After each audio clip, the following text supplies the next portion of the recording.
So I'm going to ask the panelists what tribe they are.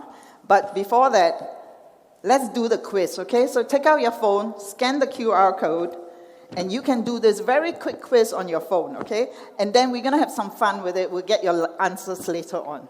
All right, so Juliana, what tribe are you? I thought I was, can you hear me? I thought I was special, but I'm a memory maker. A memory maker, so dominant in Singapore? You're going to not like me. I forgot to complete that quiz for you. But looking at it, can I do 50-50? Because I'm a bit of a memory maker, but I want a pathway finder as well. I want to get a new...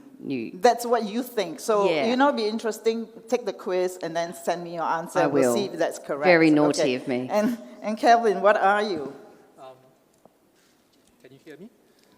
I'm in the minority group. I'm a travel tech influencer. Wow, that means you apparently you sort of measure your status by the gadgets that you own and how clever you are at using them. And when you travel, you want this tech to facilitate your trip. So anyway, so we'll have some fun with the quiz later on. So now let's get going. I mean, the numbers were really optimistic from our two speakers, right? Recovery by summer, recovery by the end of the year. So I'm going to get a gauge on how optimistic you are. So on a scale of 1 to 10, how optimistic are you about 2023 overall? 9. 9. 8. 8. 8. Okay. All right, pretty high. Okay. On a scale of 1 to 10, how optimistic are you about China recovery? 9 as well. 7, but it's linked to flight capacity.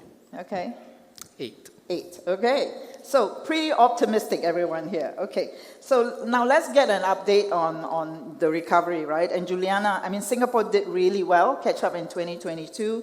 We had 6.3 million visitor arrivals, 33% of 2019 levels, and tourism receipts at between 13.8 billion and 14 billion. So 50 to 52% of 2019, right? So tell us the top 3 highlights of this year. You shared some slides with us. Yeah, so, sorry, the slides are a little bit busy, but let me try to orientate you first to the top graph. So, sorry, Hoon, I stretched it a little bit into the latest numbers, Sure. which include February 2023.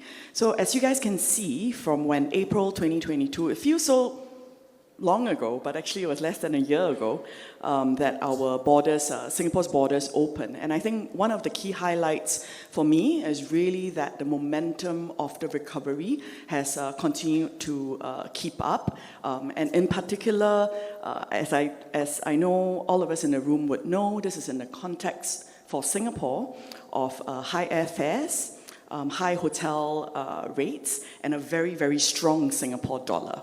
As compared to most of our key markets. So as you can see, by February 2023, we've already recovered to over 60% of the equivalent in pre-COVID. And actually, if you strip out China, we're already at 80%. So I think that's a really optimistic number for me. If I could trouble you to skip on to the third slide, actually. Yeah. And for me, the other big highlight is really how the recovery has been across very diverse markets. So I just picked out Australia, South Korea, and Malaysia to show that in February 2023, we've already exceeded our February 2019 numbers, or for Malaysia, come very close. We're at about 99%. So again, to go back to my earlier point, there's such diverse markets, right, for all of us in the room, whether it be markets that are looking for deeper experiences or markets that are more price sensitive. So the fact that the recovery is across very different markets is, I think, another big encouragement for me. It's a healthy trend, right? Because, you know, it's not over-dependence on any one market. It's just kind of, COVID just taught us that lesson that we really need to diversify and spread our risk, right? Absolutely. Right. Kerry, top 2 highlights of your recovery in APAC, in Asia. That the region's incredibly resilient. I think, obviously last year was definitely a tale of 2 halves. But that recovery, especially from Q3 to Q4 in terms of RevPAR growth, that was staggering, was just shy of 20%.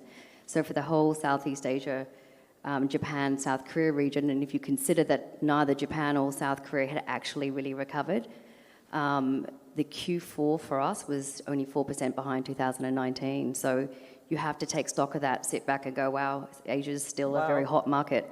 Yeah. And I think the other takeaway would just be the growth. We still continue to grow healthily with 30 openings last year and a very healthy pipeline across the brand. So encouraging and exciting. Yeah, it's kind of surreal, right? We sit here now and we're talking all those numbers and what we went through those last 2 dark years, and it's like maybe it never happened. It was just a bad dream, It's a bit like that. Okay, so Kelvin, we go to you, and so I just wanted to report the Singapore Airlines Group January 2023 operating results. And the Singapore Airlines Group reported that it carried 2.61 million passengers compared to 535,200 in 2022, right? So group capacity hovering around 80% of pre-COVID levels. Are you seeing a similar story in recovery like what Juliana and Kerry have shown us, diverse, different markets? Yes, indeed, Hoon.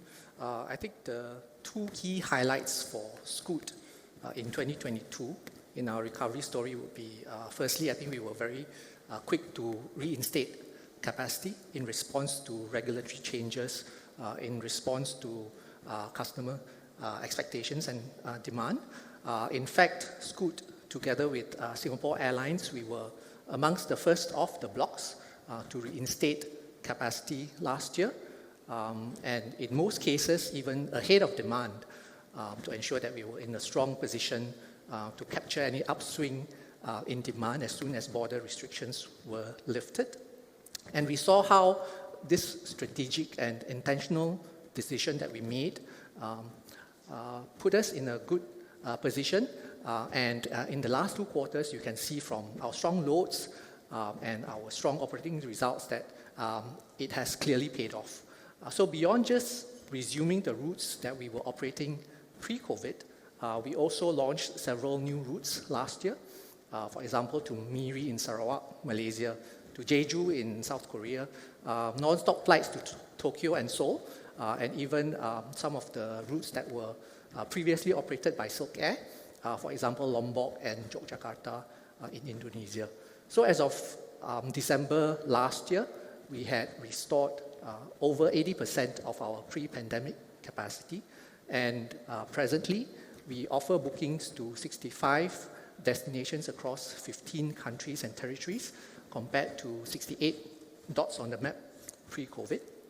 Now, the second key highlight of last year was how we were able to nimbly respond to changing customer behavior and preferences through digitalization and automation to drive greater self-service capabilities and efficiencies.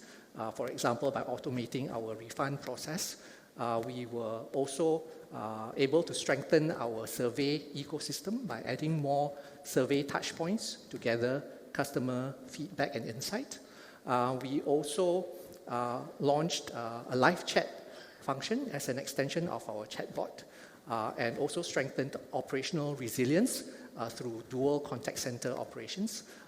And last but not least, we enabled more seamless ground experience by reinstating self-check-in facilities.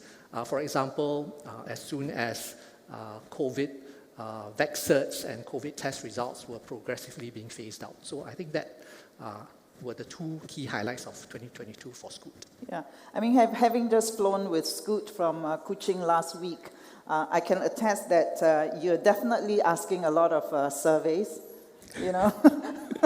trying to gather data so that I can win prizes. Clever. But definitely the increased automation, definitely the self-check-in, pretty seamless. And I think we've seen that actually with a lot of companies, I think, that invested in technology. It's quite interesting too, what the gentleman was saying earlier about new destinations, right? Kelvin from Fleagy was talking about how people were going for new destinations. And some of your destinations like Miri are pretty new, and Jeju is coming up a lot. So now let's focus on the reopening of China, since we are talking about that. And so I think it took everyone by surprise, the suddenness, right? Everybody was thinking it's going to be a roadmap. There was no roadmap. It was just, let's go. And so in 2019, China contributed 3.6 million visitors to Singapore, its largest market. And so how are you seeing the recovery from China right now?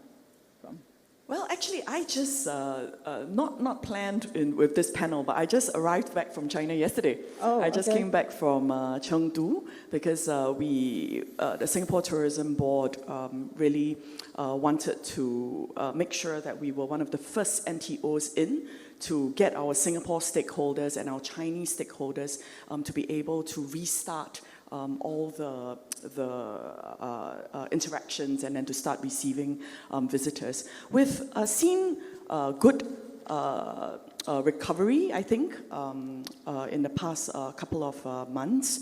Right now, where at the beginning of the year, actually, we saw that I keep saying that for mainland China, and actually all markets, a key thing is how quickly air capacity starts to recover, because in coming out of the pandemic, I think air capacity recovering, airfares starting to normalize a little bit more, will then allow us to see the return of Chinese visitors. Right. So I think right now we are at about 37 flights a week between China to Singapore. Mm-hmm. Still, I think less than 50%, much less than 50%, about 30-something, I think 20-something, 30% of what it was pre-COVID. But this was from January, where it was at the beginning of the year, where it was less than 10%. So the recovery actually has been pretty rapid. Mm. Then from a visitor arrival perspective, it's often lagging behind the airfares. So we are seeing very strong recovery of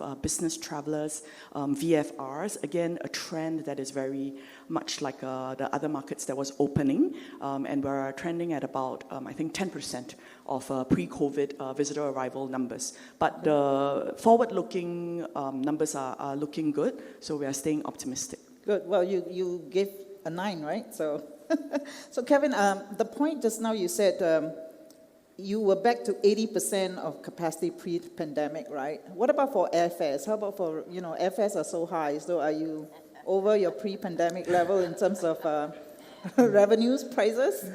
I think airfares are always a function of supply and demand, I think, in this environment where airline capacity is not back to pre-pandemic levels yet. It tends to be still a little bit elevated, but we expect it to normalize over time as more and more airlines restore capacity in the market. Okay, so when do you have announced that you will steadily resume flights to and from China, and the report said that the group itself will go up to 80% by end of this year, hopefully, right? So can you share some of your plans to resume services to China, and when do you anticipate services to ramp up? Sure. China has always been a key and important market for Scoot. Pre-COVID, it made up over a quarter of our total network capacity. Currently, we are operating 29 weekly flights to China, to 7 points in China. By the end of June, we'll be operating to 12 points in China and about 57 weekly flights. By the end of October, we would have restored over 80% of our pre-pandemic capacity to mainland China, operating 14 points in total. Beyond October, it really depends on how demand pans out, and also depending on evolving developments and opportunities. But definitely, we certainly hope to progressively recover the rest of our China capacity beyond that from northern winter of this year onwards. Okay, so 80% by end October, the number to remember here, right? And I'm going to stay with Kelvin at the moment too, because we want to talk about your summer schedule. You've got frequencies to Athens, Perth, Sapporo, Taipei, Langkawi, Manado. Which are the top 3 destinations in demand right now? Yeah, I think the top 3 destinations tend to be those that we have higher frequency and or capacity to match with the demand. The top 3 for Scoot, based on latest data, would be Bangkok, Kuala Lumpur and Taipei, which are perennial favorites for quick and spontaneous getaways. Incidentally, besides Singapore, KL and KL and Bangkok are also two of the most popular destinations among our Chinese travelers pre-COVID. Okay, seems to fit kind of the memory makers profile, right? Bangkok, KL, and Taipei. Okay. Kerry, what about you? How are you preparing for the return of the Chinese travelers? Are you seeing any signals, demand for your region? Yeah, I just want to go back to just the flight capacity one, because I did look at some numbers this morning before coming out. So, because you said at the beginning it wasn't on the, we weren't planning for it, and you're right. I mean, we would have told all of our hotels not to budget China this year, certainly to Paris anyway, and then backtrack on that later. But the reality is, if you look at the difference between the flight capacity recovery Q1 to Q2 into our main destinations across the region, Singapore was at 23%, it's 46%. This is OAG data. Thailand from 13 to 29, Indonesia 17 to 28, Vietnam 11 to 30, which is hugely welcomed. Vietnam 11 to 30, South Korea 13 to 35, and Japan 8 to 13.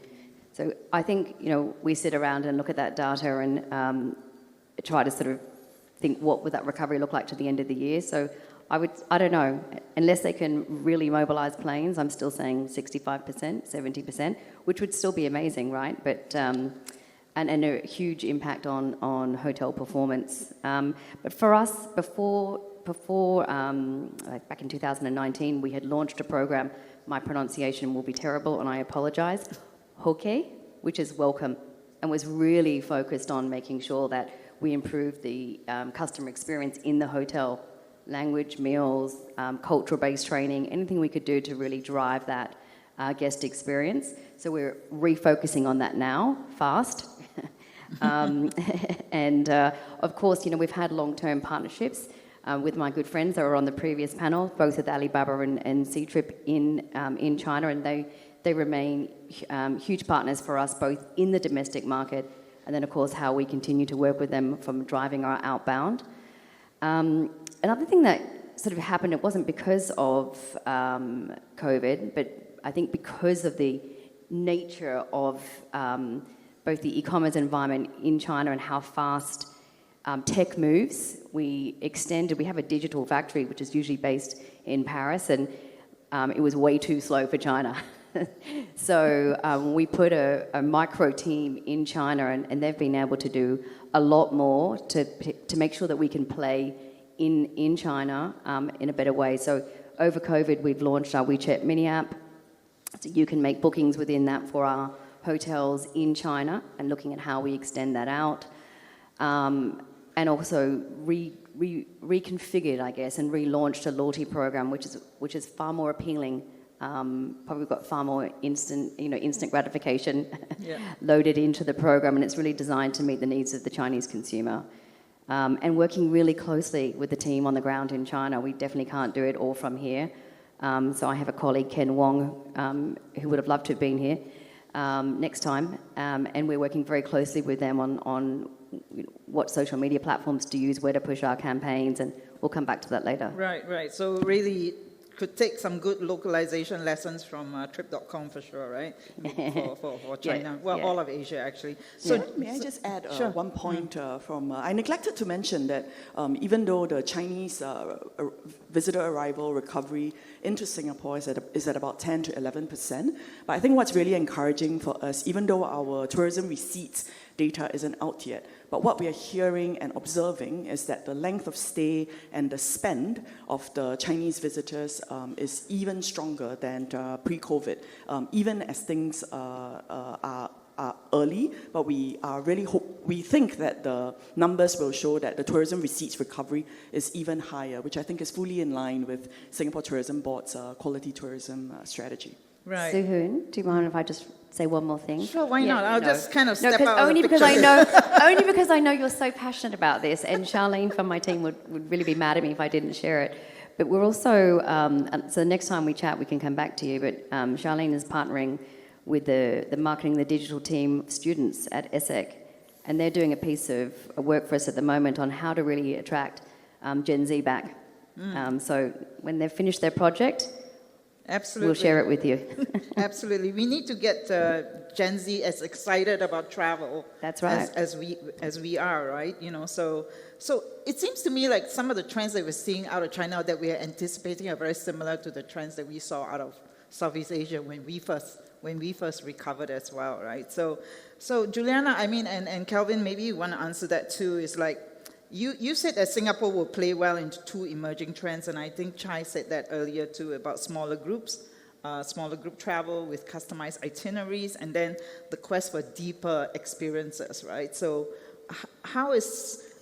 we've just announced Disneyline cruise here. A big theme, I think it was Kelvin who talked about entertainment theme, right? So Disney cruise is going to be home porting here for 5 years from 2025, right? Wow. Okay, so that's a good attraction. But how are you targeting these new travelers that are the smaller groups looking for deeper experiences?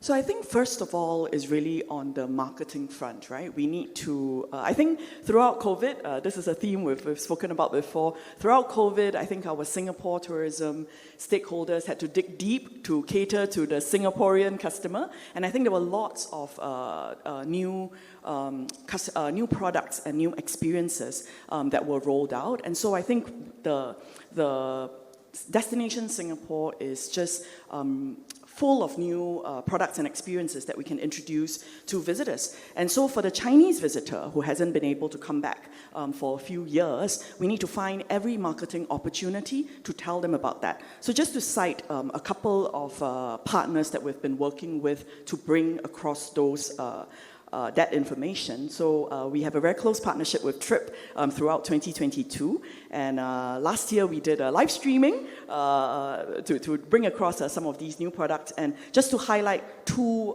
experiences that gained some traction both from engagement as well as bookings. One was the Intan, the private Peranakan Museum, as well as dinner cruises on the Royal Albatross, the cruise ship out of RWS. So that is one example of how we're bringing across new products to the Chinese consumer. Another example is how we had seen during COVID, and especially during the last year when things were a little bit more difficult in China, this trend of going out into the nature and finding sort of physical and mental well-being and balance. And so we latched onto that. We actually worked with not one, but two sports apps, sports apps.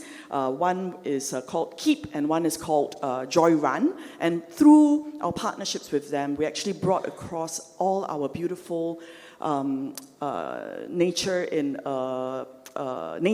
kind of products, our park connectors, our yoga activities in special locations. We brought across all that and got significant engagement and click-throughs. So that's on the marketing front. We have to keep reminding everybody that Singapore is a lot of things. It's the Marina Bay Sands, it's the Resorts World, but it's the zoo, but it's got so much more experiences, yeah. Right? But the second other aspect, which is also critical, is really working through industry. And that was exactly why I was up in Chengdu in order to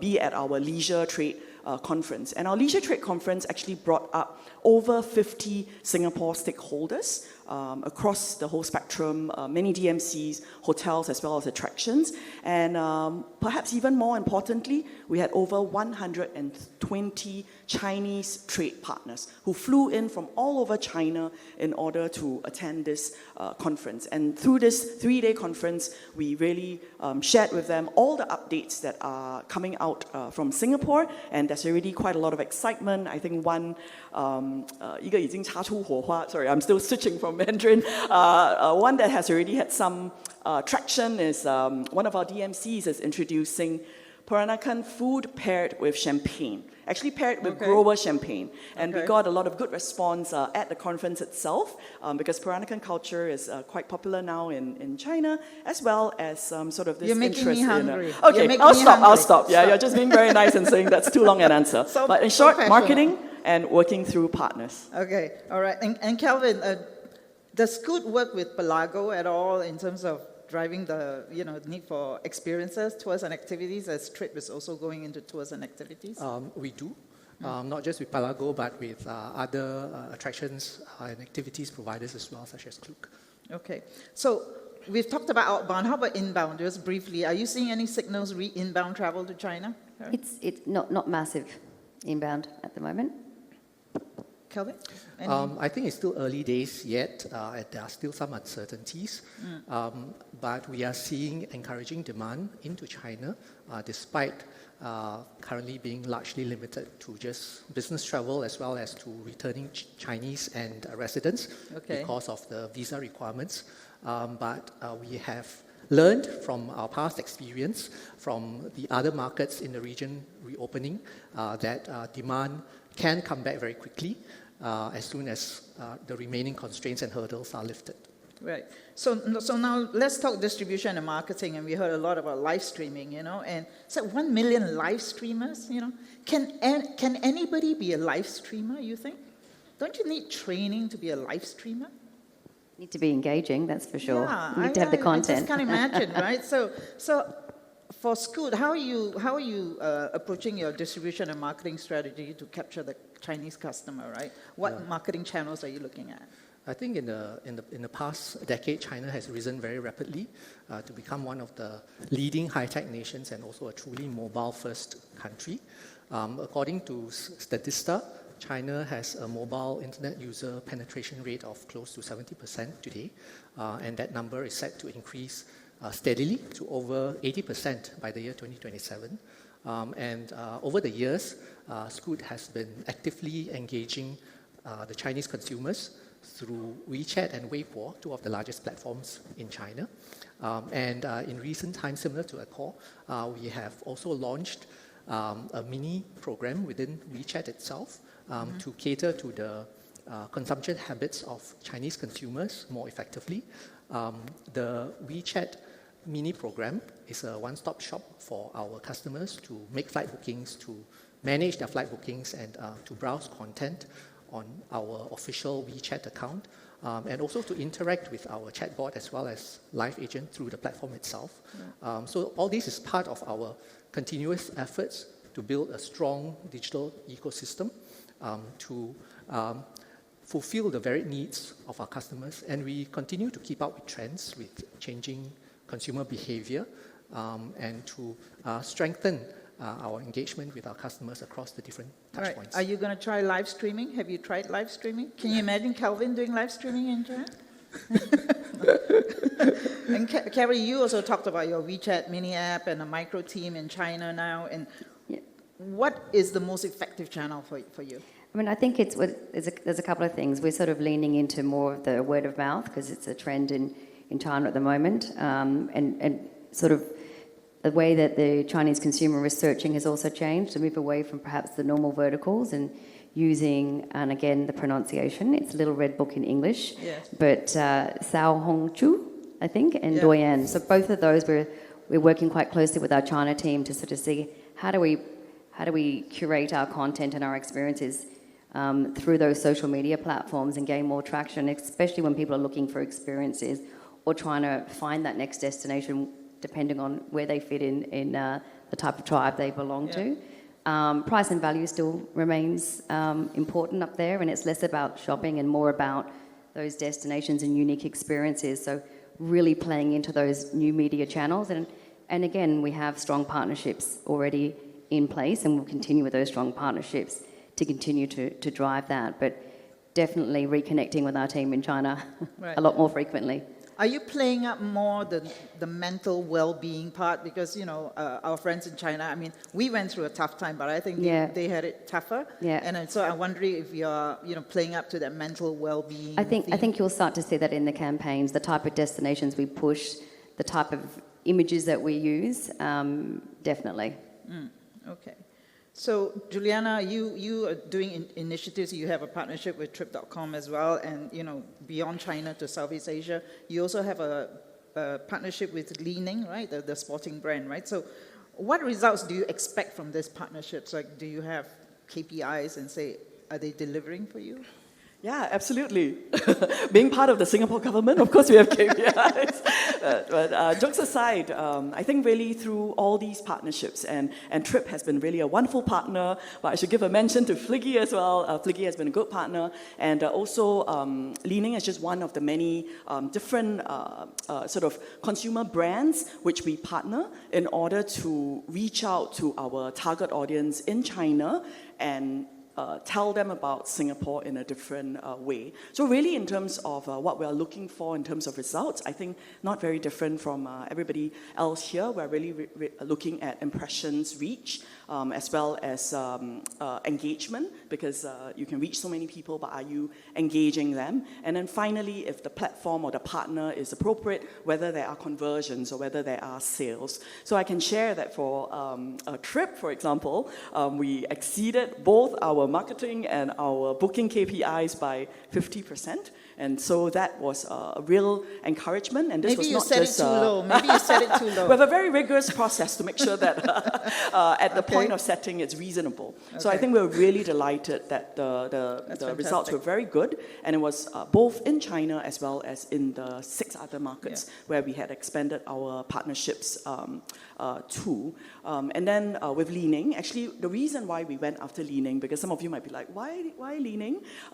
It's a big sports brand for those of you who might not be so familiar, but it's really in line with the fact that we've seen this trend of wanting mental and physical wellness, and that Singapore wants to push ourselves as an urban wellness destination. And we think we have that special something, that uniqueness that we can bring across to Chinese consumers, whether it be outdoor activities or whether it be other types of wellness activities. So that's why we worked with Li-Ning in order to, we came up with a co-designed Passion Made Possible yoga mat, and worked with KOLs and celebrities to bring across this urban wellness message. And so that one was purely marketing results, and that one I can't share the specifics, but we did exceed impressions. But I did want to say that in the end, for us, all these partnerships are, again, going back to my original point,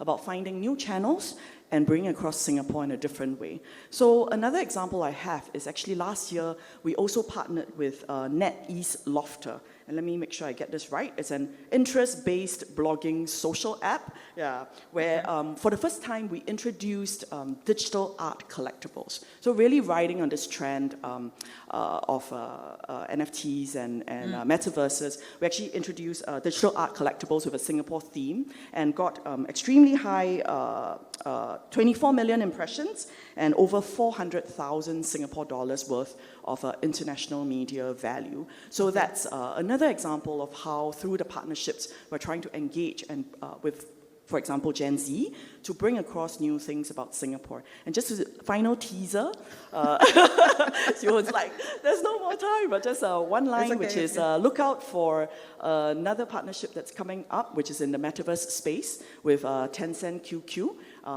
That should be, news of that should be coming out very soon. Fantastic. I mean, it's great. One of the things that we've seen coming out of the pandemic is this appetite to try new things, right? And people are way more willing to experiment, way more willing to do new things and forge unorthodox partnerships, which we would not have thought of. Okay, so one word answer from you for this one, okay? What's the one marketing channel you're most excited about in China right now? One word? Yeah. 小红书. Douyin. It's the Tencent metaverse. Okay, there you go. Okay, all right. We're going to end on a rapid fire round, okay? So quick answers. Oh, wait. I want to ask Juliana one question, but it must be very brief, okay? Okay. Yes, ma'am. No, anyway, you work a few years 10 in words. You work a few years in the China market. That's why you're so passionate about it, and that's why I wanted you for this panel. What's the most misunderstood thing about China? I'll try to be short. I think I often get questions about, is China A now or B now or C now, right? Is it small groups? Is it still mass groups? Is it FIT? And you can apply that across so many themes. But I think in the end, to me, China, most of the time, if not all the time, is all of that and maybe A to Z. The market is so big, moving so fast, that actually, depending on what you want to sell, if you have a good product, you can find the market. It's just about finding your own USP and finding the right channel. Okay, great. Thank you. Now, I just want one-word answers to wrap up, okay? One word to describe 2022. Rebuilding. Connections? Transition. Okay. One word to describe 2023. Optimization. Transformation, I forgot. Optimism. Okay. What is the biggest opportunity for your business this year? It's not a one-word answer. China definitely presents a lot of opportunities, but I think for Scoot, it will be how we redefine what it means to be a low-cost carrier, to continue to uphold highest safety standards while continuing to offer an extensive network, differentiated products, quality service, operational excellence, unique experiences, all at the same great value. Okay, to be the best Scoot you can be. All right. What is this? Really evolving that the loyalty of our guests and what it means for them to travel with us. Okay. 2 words. Quality tourism. Okay, all right. That's going to be a big word coming up then. What part of your job would you like to do more of in 2023? Travel to reconnect with our local staff and also partners in our key overseas markets. I think ultimately being physically there and having that face-to-face and human interaction is more effective in building relationships, and I think that's important in doing business. Yeah, I think that's something that COVID taught us too, right? You know, Kerry? Same. Traveling, to Traveling. move the teams. It's a much bigger region now for me, so I've got a lot of new destinations. She to wants to explore. travel. She just got back from Dubai today, and then she's flying off to Sydney tonight, and she wants to travel more. I was going to say, it was when I wrote this a while ago. Mine is the opposite. I traveled a lot last year once borders reopened, so this year I hope I can reflect and sort of re-strategize. Okay. All right. What's the most exciting new tech that you're keeping your eye on? It will be innovations in AI and the application on the airline business, be it in pricing or personalization, in planning or customer servicing. Okay. I'm blaming you for this one, but it's definitely ChatGPT. And as we transform, I'm trying to work out how to use the best of it and the great teams that we have around the region. It's a convergence of UGC and gamification and bookings. I think I've seen a couple of new companies come up in Korea as well in China, which brings that together. I think that's super exciting. UGC, gamification it, and then Bookings, big conversions. Bookings. Fantastic. Okay. The destination in China you really want to visit? Xi'an, the heart of Asian China. Harbin for the Ice Festival. Oh, go in winter. 张家界. Okay, all right. Thank you. Please join me in thanking my panelists, Kelvin, Kerry, and Juliana. That was great.